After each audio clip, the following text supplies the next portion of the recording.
नमस्कार, जय हिंद दोस्तों। हम लोग उत्तराखंड मुख्य परीक्षा जो होने जा रही है 28 जनवरी से, उसके लिए पेपर 5 का अध्ययन कर रहे थे, जो कि है आर्थिक एवं सामाजिक विकास।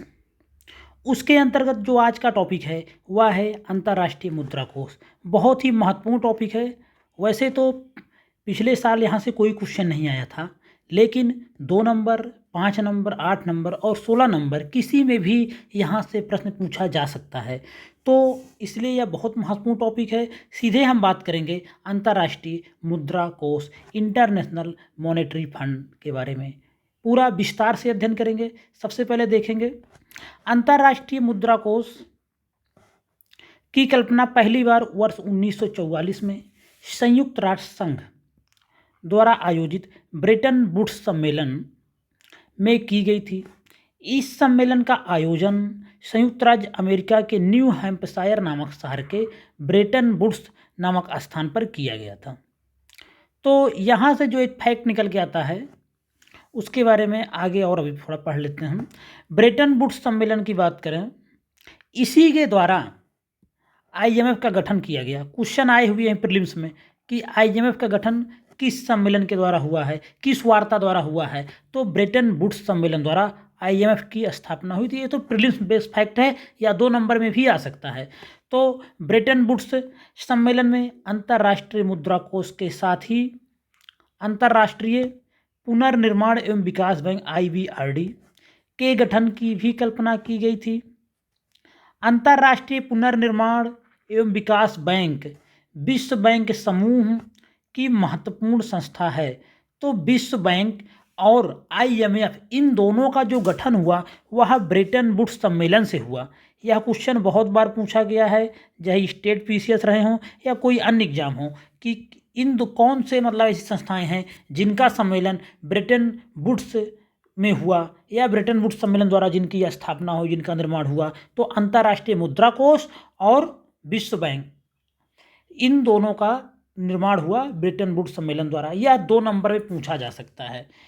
उसके बाद आगे हम बात करेंगे अंतर्राष्ट्रीय मुद्रा कोष तथा अंतर्राष्ट्रीय पुनर्निर्माण एवं विकास बैंक, जिसको हम लोग शॉर्ट में विश्व बैंक कहते हैं, को प्रायः संयुक्त रूप से ब्रेटन वुड्स के जुड़वा ट्विन ब्रेटन वुड्स ट्विन के नाम से जाना जाता है। यह भी क्वेश्चन पूछा जा सकता है 2 नंबर में कि ब्रेटन वुड्स ट्विन के नाम से किन 2 संस्थाओं को जाना जाता है। तो इसका राइट आंसर होगा अंतर्राष्ट्रीय मुद्रा कोष तथा अंतर्राष्ट्रीय पुनर्निर्माण एवं विकास बैंक, विश्व बैंक। याद रखेंगे, बहुत महत्वपूर्ण है। और आगे पढ़ने से पहले एक बात बता दें आपको, पेपर 5 का पूरा आपको जितने महत्वपूर्ण टॉपिक होंगे जहां से प्रश्न बन सकते हैं सब कुछ कराया जाएगा टेक IAS पे। तो चैनल को जरूर सब्सक्राइब करें, वीडियो पसंद आए तो लाइक करें। आगे बढ़ते हैं। ब्रेटन वुड्स सम्मेलन के निर्णय अनुसार अंतर्राष्ट्रीय मुद्रा कोष की औपचारिक स्थापना 27 दिसंबर 1945 को संयुक्त राज्य अमेरिका के वाशिंगटन शहर में हुई थी, लेकिन इसने वास्तविक रूप से 1 मार्च 1947 से कार्य करना प्रारंभ किया। तो जब हम आएगा कि IMF के बारे में लिखने, इंट्रोडक्शन लिखेंगे, तो सिर्फ यहीं से लिखेंगे कि ब्रेटन वुड्स सम्मेलन के द्वारा 27 दिसंबर 1945 को संयुक्त राज्य अमेरिका के वाशिंगटन शहर में अंतर्राष्ट्रीय मुद्रा कोष की स्थापना हुई। इसके मेंबर की संख्या बता देंगे, मुख्यालय बता देंगे। इतना हो गया इसका इंट्रोडक्शन। आगे बात करेंगे। अंतर्राष्ट्रीय मुद्रा कोष के वर्तमान सदस्यों की बात किया जाए तो 190 मेंबर हैं इसमें। अंडोरा, याद रखेंगे, अंतर्राष्ट्रीय मुद्रा कोष का सदस्य बनने वाला सबसे नया है और इसका जो नंबर है 190वां है। उसके बाद हम बात करेंगे क्रिस्टलिना। हाँ, ये भी एक फैक्ट उसमें डाल देंगे इंट्रोडक्शन में। वर्तमान में अंतर्राष्ट्रीय मुद्रा कोष की प्रबंध निदेशक है क्रिस्टालिना जॉर्जिवा। वर्तमान में अंतर्राष्ट्रीय मुद्रा कोष की प्रबंध निदेशक हैं।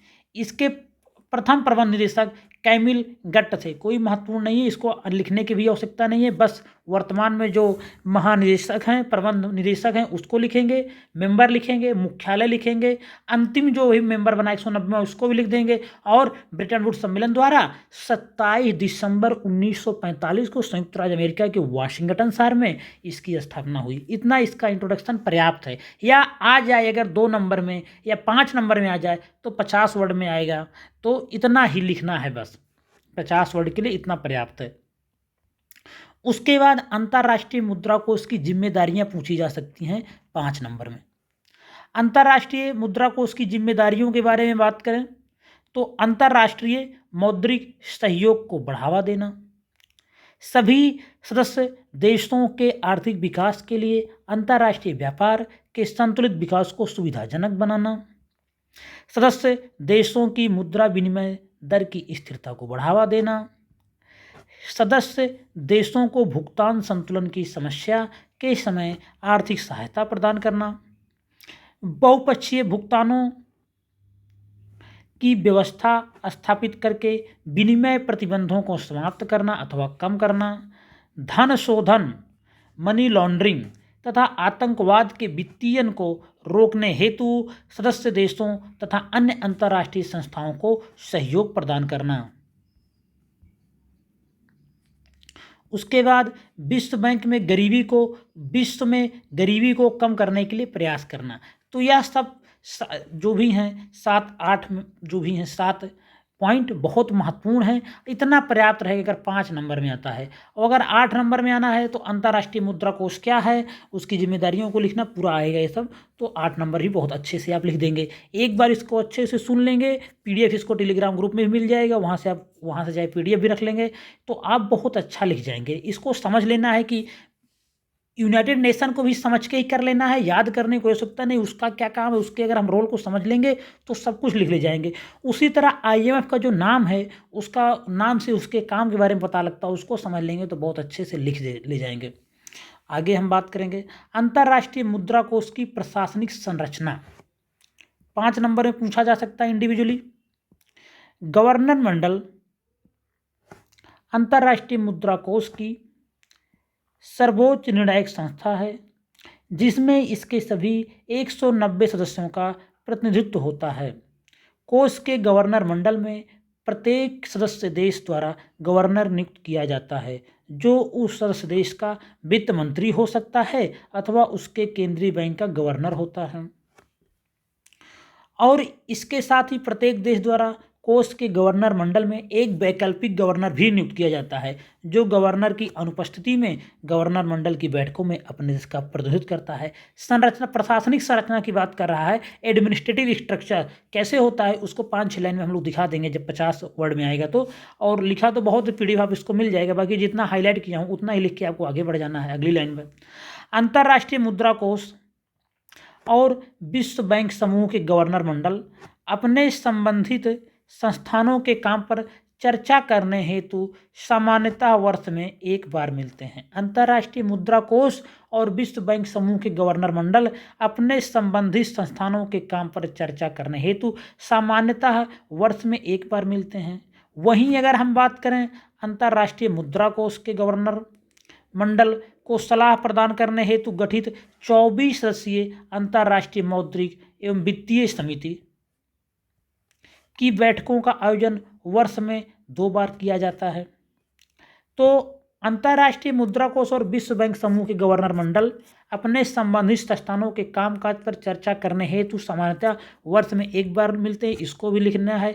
उसके बाद वहीं और आगे बढ़ा देना है, अंतर्राष्ट्रीय मुद्रा कोष के गवर्नर मंडल को सलाह प्रदान करने हेतु 24 सदस्यीय, फैक्ट को एकदम सही से याद रखेंगे, 25 सदस्यीय नहीं करेंगे, 24 सदस्यीय अंतर्राष्ट्रीय मौद्रिक एवं वित्तीय समिति की बैठकों का आयोजन वर्ष में 2 बार किया जाता है।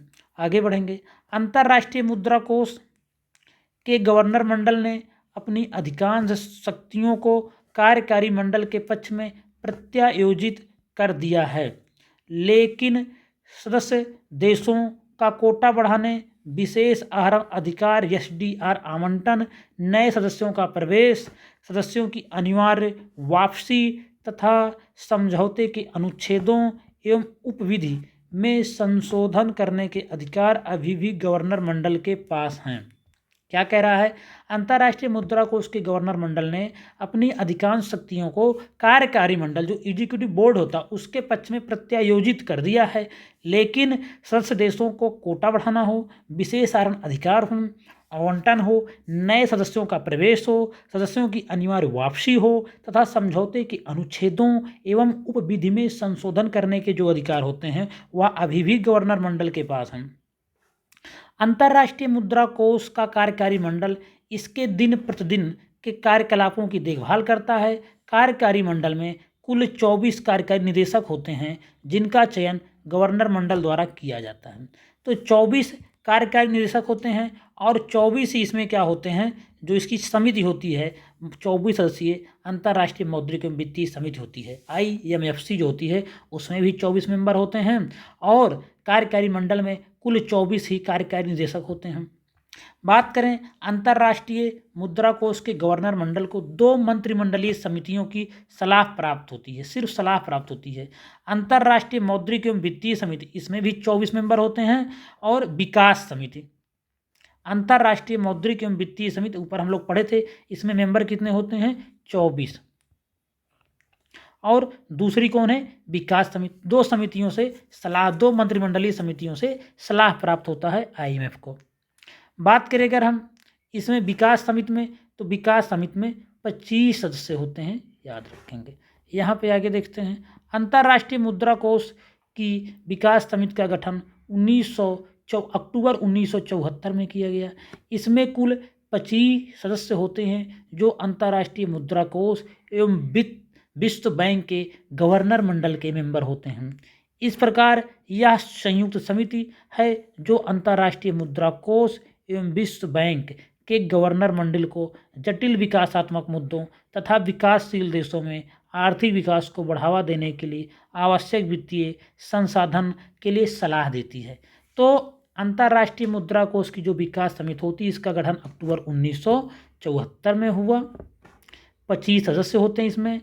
अंतर्राष्ट्रीय मुद्रा कोष एवं विश्व बैंक के गवर्नर मंडल के सदस्य इसमें शामिल होते हैं। इस प्रकार यह एक संयुक्त समिति है जो अंतर्राष्ट्रीय मुद्रा कोष एवं विश्व बैंक के गवर्नर मंडल को जटिल विकासात्मक मुद्दों तथा विकासशील देशों में आर्थिक विकास को बढ़ावा देने के लिए आवश्यक वित्तीय संसाधन के लिए सलाह देते हैं। बात करेंगे अंतर्राष्ट्रीय मुद्रा कोष की सदस्यता कैसे प्राप्त होगी, मेंबरशिप ऑफ IMF, इसको देखते हैं। अगर ये पूछ लिया जाए कि अंतर्राष्ट्रीय मुद्रा कोष की सदस्यता कैसे मिलेगी तो उसको 3 से 4 लाइन में दिखा देंगे, आएगा तो 5 नंबर में ही आएगा। अंतर्राष्ट्रीय मुद्रा कोष की सदस्यता कोई भी संप्रभु राष्ट्र प्राप्त कर सकता। पहली बात तो इसके लिए उस राष्ट्र को अंतर्राष्ट्रीय मुद्रा कोष के कार्यकारी मंडल के समक्ष आवेदन करना होता है। कार्यकारी मंडल गहन जांच के बाद उस राष्ट्र को कोष का सदस्य बनाए जाने तथा उसके कोटे एवं मताधिकार के निर्धारण के संबंध में गवर्नर मंडल को प्रस्ताव देता है। गवर्नर मंडल उस राष्ट्र की सदस्यता के संदर्भ में अंतिम निर्णय लेता है। इतना ही लिख देना है कैसे मेंबरशिप प्राप्त होती है। आगे बात करें अगर अंतर्राष्ट्रीय मुद्रा कोष के जो सदस्य देश होते हैं उनका अंशदान वह अधिकतम वित्तीय संसाधन है जिसे प्रदान करने के लिए सदस्य देश बाध्य होता है। अगर आप IMF का मेंबर बनना है तो एक निश्चित राशि आपको देना होगा IMF को। सदस्य देश को अंतर्राष्ट्रीय मुद्रा कोष में शामिल होने पर अपने अंशदान का पूरा भुगतान करना पड़ता है, इसको भी बता देंगे। बात करेंगे जो सबसे महत्वपूर्ण पॉइंट है SDR, विशेष आहरण अधिकार, स्पेशल ड्रॉइंग राइट, SDR बोलते हैं। विशेष आहरण अधिकार एक अंतर्राष्ट्रीय आरक्षित मुद्रा परिसंपत्ति है जिसे अंतर्राष्ट्रीय मुद्रा कोष द्वारा वर्ष 1969 में सदस्य देशों के विदेशी मुद्रा भंडार को पूरकता प्रदान करने के उद्देश्य से सृजित किया गया था। कब बना था SDR? वर्ष 1969 में। आगे बात करेंगे विशेष आहरण अधिकार का मूल्य 5 प्रमुख मुद्राओं की एक टोकरी जिसको बास्केट बोलते हैं पर आधारित है, जिनमें शामिल हैं डॉलर, अमेरिकी डॉलर, यूरोपियन यूरो, चीनी रेनमिनबी या युआन, जापानी येन, तथा ब्रिटिश पाउंड स्टर्लिंग शामिल है। तो इसी 5 मुद्राओं के आधार पर SDR बना हुआ है। 1969 में देखा जाए तो एक विशेष आहरण अधिकार का मूल्य $1 निर्धारित किया गया था, किंतु 1973 में वर्ष 1973 में उक्त व्यवस्था, जिसे ब्रेटन वुड्स व्यवस्था कहा जाता था, धाराशाही हो गई, जिसके पश्चात विशेष आहरण अधिकार के मूल्य को विश्व की प्रमुख मुद्राओं की टोकरी के आधार पर पुनर्परिभाषित किया गया। विशेष आहरण अधिकार की टोकरी की समीक्षा कोष के कार्यकारी मंडल द्वारा प्रत्येक 5 वर्षों में की जाती है। इसकी समीक्षा कौन इसमें रहने लायक है या किसको और लाने लायक है। ऐसी आखिरी समीक्षा वर्ष 2015 में संपन्न की जा चुकी है, जिसमें चीन की मुद्रा रेनमिनबी को विशेष आहरण अधिकार की टोकरी में शामिल करने का निर्णय लिया गया। यहाँ से फैक्ट आ सकता है कि चीन की मुद्रा रेनमिनबी जो है, इसको पहले तो चीन की मुद्रा क्या है जान लिया आपने, रेनमिनबी, इसको किस वर्ष विशेष आहरण अधिकार में शामिल किया गया, तो वर्ष 2015 में इसको शामिल किया गया। और इसी में देख लेते हैं सदस्य कोटा। मेंबरशिप कोटा IMF वित्तीय संसाधनों का प्राथमिक स्रोत होता है। मेंबरशिप कोटा IMF के वित्तीय संसाधनों का प्राथमिक स्रोत होता है। एक सदस्य का कोटा मोटे तौर पर विश्व अर्थव्यवस्था में इसके आकार और स्थिति को दर्शाता है। क्या होता है मेंबरशिप कोटा या सदस्य कोटा? क्या होता है? IMF वित्तीय संसाधनों का प्राथमिक स्रोत होता है। एक सदस्य का कोटा मोटे तौर पर विश्व अर्थव्यवस्था में उसके आकार और स्थिति के बारे में जानकारी प्रदान करता है। कोटा संसाधन के अलावा IMF तथा इसके सदस्यों व संस्थाओं के बीच ऋण व्यवस्था की भी पद्धति उपलब्ध है, जो पूरक संसाधन उपलब्ध कराता है। तो कोटा संसाधन के अलावा IMF तथा इसके सदस्यों व संस्थाओं के बीच ऋण व्यवस्था की भी पद्धति है, जो पूरक संसाधन उपलब्ध कराते हैं। बात करें सदस्य देशों द्वारा द्विपक्षीय उधार समझौता के माध्यम से भी IMF के लिए संसाधन प्रदान किया जाता है।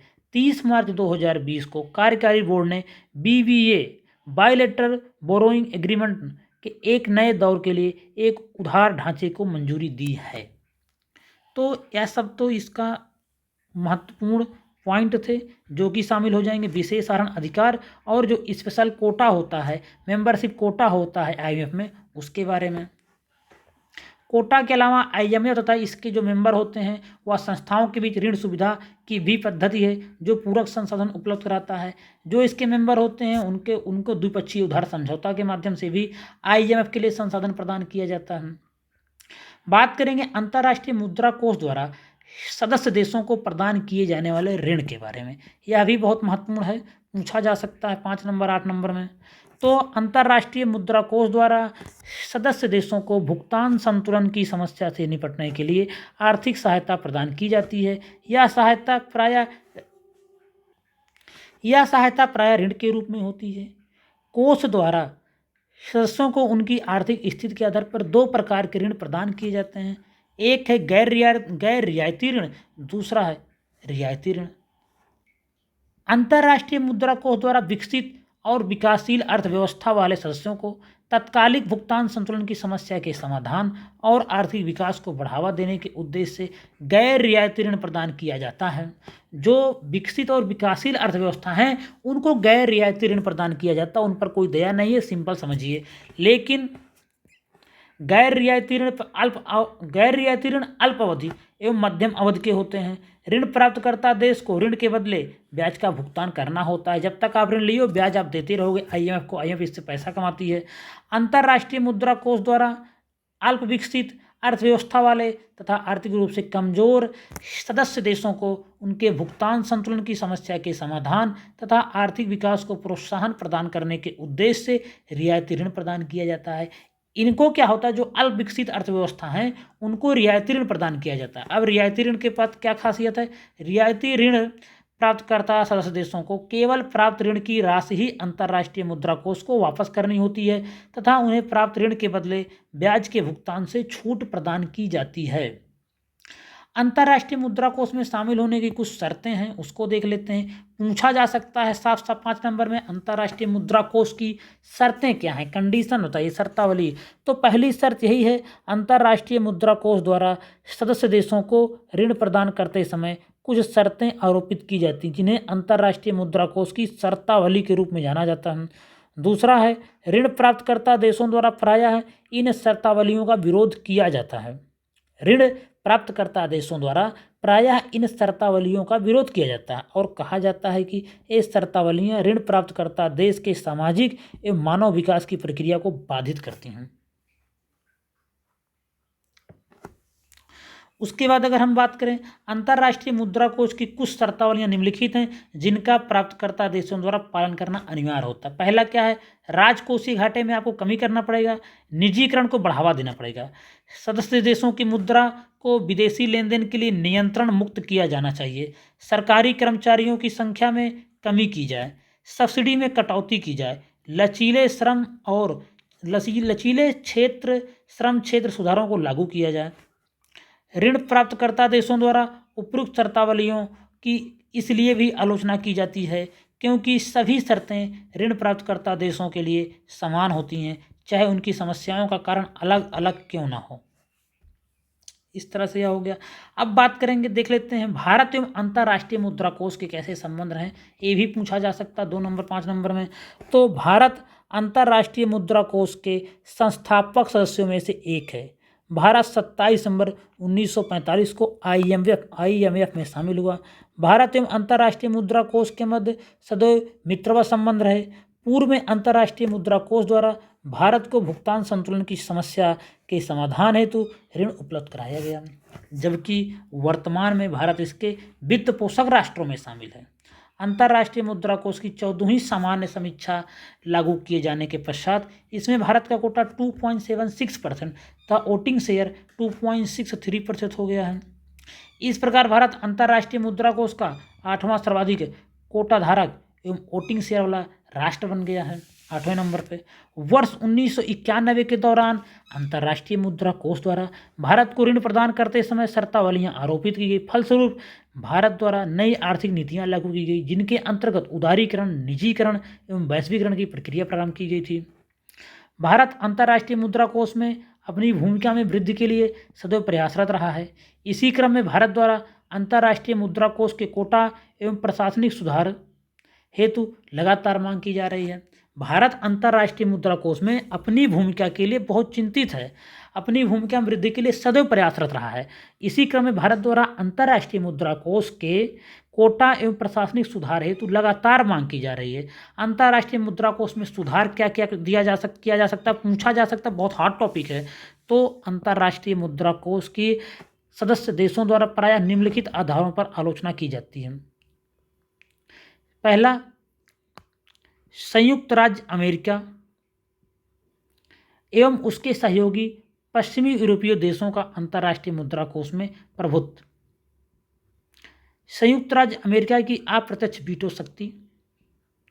अंतर्राष्ट्रीय मुद्रा कोष के प्रबंध निदेशक की नियुक्ति पश्चिमी यूरोपियन देशों से किया जाना। भारत एवं अन्य विकासशील अर्थव्यवस्थाओं को उनके वैश्विक अर्थव्यवस्था में योगदान की तुलना में कम कोटा प्रदान किया जाता है। कम कोटा प्रदान किया जाना। भारत एवं अन्य विकासशील अर्थव्यवस्थाओं के उनके वैश्विक अर्थव्यवस्था में योगदान की तुलना में कम कोटा भारत को प्रदान किया गया है। अंतर्राष्ट्रीय मुद्रा कोष द्वारा वर्ष 2008 में वैश्विक आर्थिक मंदी का पूर्वानुमान करने में असफल होना। अंतर्राष्ट्रीय मुद्रा कोष की शर्तावलियों की अत्यधिक संख्या, बहुत सारी शर्तावलियां हैं अंतर्राष्ट्रीय मुद्रा कोष की। अंतर्राष्ट्रीय मुद्रा कोष की उपयुक्त आलोचनाओं से निपटने के लिए इसमें सुधार की आवश्यकता है। अंतर्राष्ट्रीय मुद्रा कोष में आवश्यक सुधारों को दो वर्गों में वर्गीकृत किया जा सकता है: कोटा सुधार, प्रशासनिक सुधार। अंतर्राष्ट्रीय मुद्रा कोष की कुछ रिपोर्ट्स आती हैं जो कि प्रीलिम्स के लिए बहुत महत्वपूर्ण है और 2 नंबर में वैसे भी आ सकती हैं, महत्वपूर्ण है। तो अंतर्राष्ट्रीय मुद्रा कोष के मुख्य तौर पर 3 रिपोर्ट्स आती हैं। कितनी? 3 रिपोर्ट्स आती हैं। पहला, विश्व आर्थिक परिदृश्य रिपोर्ट, जिसे बोलते हैं हम लोग इंग्लिश में वर्ल्ड इकोनॉमिक आउटलुक रिपोर्ट। दूसरा, वैश्विक वित्तीय स्थिरता report, global financial stability report. तीसरा, राजकोषीय अनुश्रवण, फिजिकल मॉनिटर। इस तरह से यह 3 रिपोर्ट प्रमुखता IMF जारी करता है। SDR धारिता के सापेक्ष IMF में शीर्ष 10 देशों की हिस्सेदारी तथा वोटिंग शेयर देख सकते हैं आप। पहला स्थान किसका है? अमेरिका का है। प्रीलिम्स पॉइंट से महत्वपूर्ण हो सकता है, पूछा जा सकता है। और जो भारत का स्थान है वह है 8वां। इस तरह से IMF से संबंधित सारी महत्वपूर्ण जानकारियाँ आपको बता दी गई हैं। इसका PDF टेलीग्राम ग्रुप में मिल जाएगा, वहाँ से आप डाउनलोड कर सकते हैं। इसको 1 से 2 बार देख के अच्छे से समझ लीजिए, कुछ नहीं है इसमें, सिर्फ समझना है। और अंत में कहना चाहेंगे, जो भी वीडियो को पहली बार देख रहे हों, वीडियो पसंद आए तो लाइक करें, चैनल को सब्सक्राइब करें। धन्यवाद।